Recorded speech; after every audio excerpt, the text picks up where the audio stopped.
El Servicio Nacional de Empleo Yucatán realizó el segundo programa Empleándote, que vincula a las empresas y buscadores de trabajo para mejorar su calidad de vida, ingresos y desarrollo profesional, informó su titular Iraís Barón Cermeño.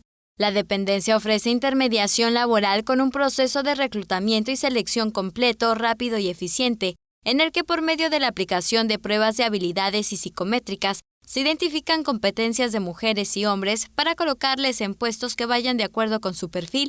A pesar de la pandemia, la dependencia ha trabajado con el sector privado y la ciudadanía para impulsar acciones que abonen a la reactivación económica del Estado por medio del aumento en la ocupación laboral.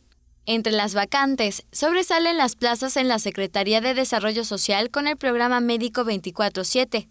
Se aplicaron pruebas Valpar, sistema clave de la estrategia Abriendo Espacios, que facilita la vinculación de personas con alguna discapacidad o adultos mayores con empleo para tener mejor calidad de vida.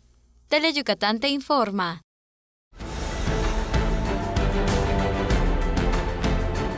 Teleyucatán te informa, lunes a viernes 3 de la tarde. Síguenos.